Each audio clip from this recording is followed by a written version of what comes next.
싶은 말씀. 레위기 14장 33절부터 57절입니다. 57절 한 절 읽겠습니다.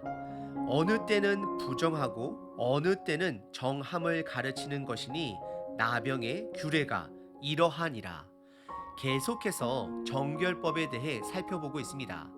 오늘 본문은 건물에 생긴 곰팡이로 인한 부정함을 다루고 있습니다.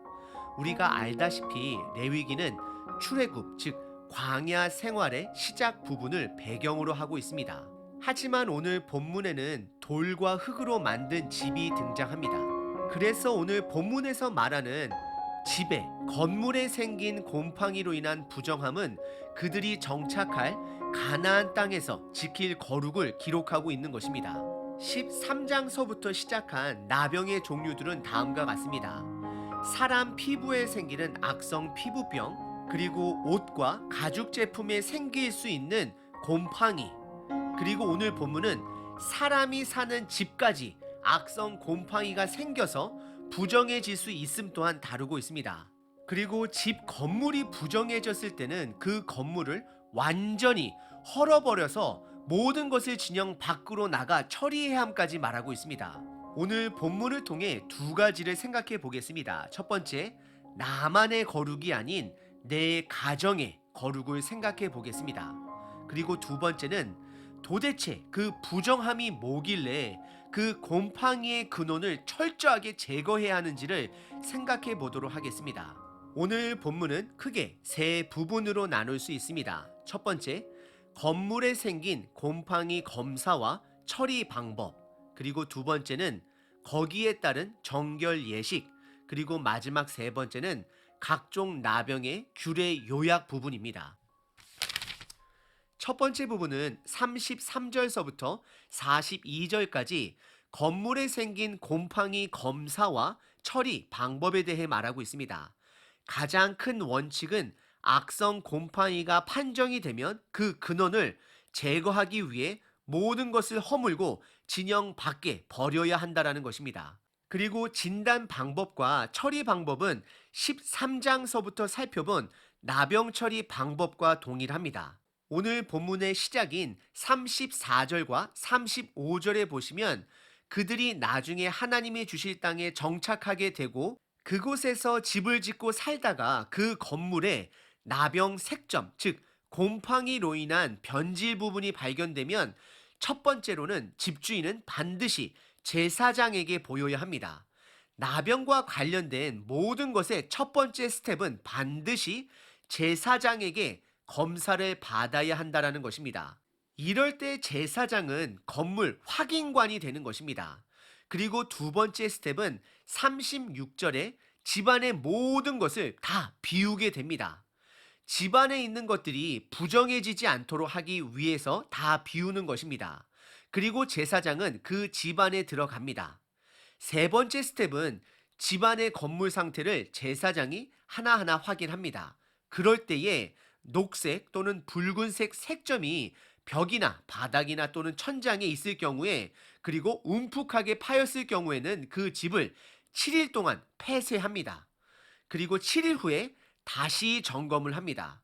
그리고 네 번째 스텝은 색점들이 번져 있으면 그때는 변질된 흙과 돌을 제거하여 진영 밖에 버리게 하고 새로운 흙과 돌로 그 부분을 다시 메꾸게 됩니다.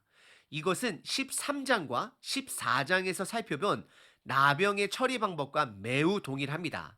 첫 번째는 제사장이 확인하는 것, 그리고 두 번째는 피부든 옷이든 가죽이든 표면에 색이 변하는 증상, 그리고 세 번째는 부정한 곳은 그 근원을 완전히 없애야 한다는 것, 그리고 네 번째는 7일씩 두 번의 확인 절차를 거치는 것이 동일합니다.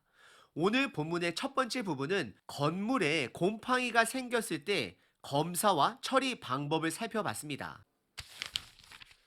오늘 본문의 두 번째 부분은 43절서부터 53절까지 1차 검사와 처리 이후에 달라지는 두 가지 상황에 대해 말하고 있습니다. 첫 번째는 집이 부정하게 되었을 때의 정결 의식에 대해 다루고 있습니다. 43절에 1차 검사와 처리를 했음에도 불구하고 다시 곰팡이가 재발했을 경우에는 다시 제사장을 찾아가야 합니다. 그리고 제사장은 색점이 다시 집안에 퍼져 쓰게 되면 부정하다라고 판정을 내리고 너무나 아깝고 안타깝지만 집 전체를 다 허물게 됩니다.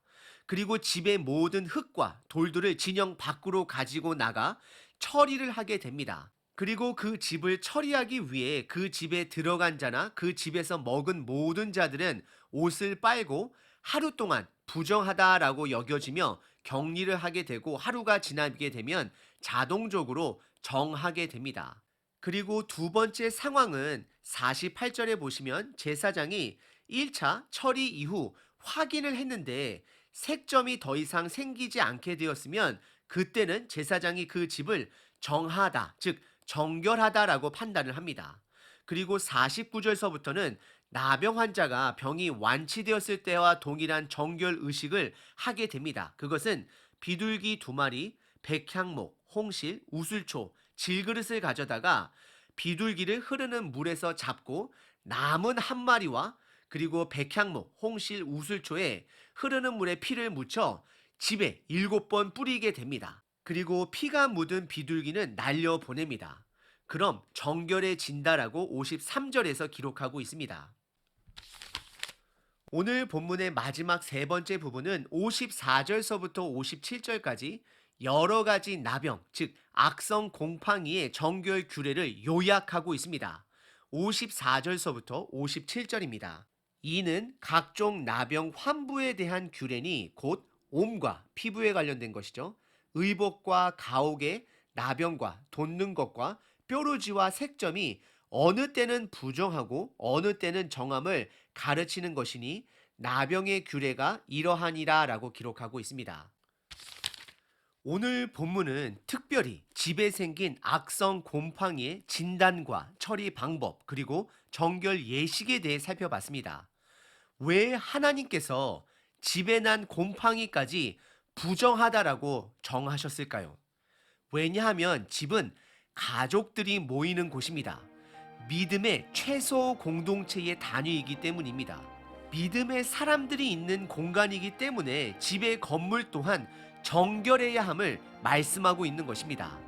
신약으로 넘어와 예수님은 가족이 있는 곳을 건물이 아닌 하나님 아버지의 말씀을 듣고 순종하는 자들이 모여 있는 곳을 가족이다라고 말씀하셨습니다. 결국 구약의 정결 예식을 통한 거룩함은 신약으로 넘어와 말씀의 순종으로 거룩함을 말하고 있는 것입니다.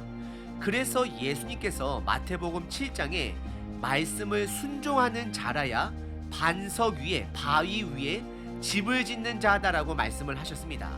결국 나만의 거룩, 개인의 거룩만 중요한 것이 아니라 공동체의 최소 단위, 가족의 거룩 또한 중요함을 말씀하고 계십니다.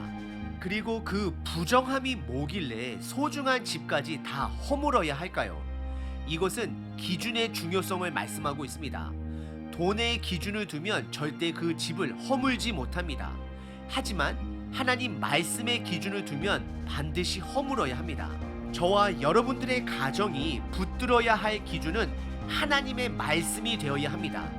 오늘 하루 나의 가족의 거룩을 한번 점검해 보시고 저와 여러분들의 가정이 말씀이 기준이 되길 기도합니다.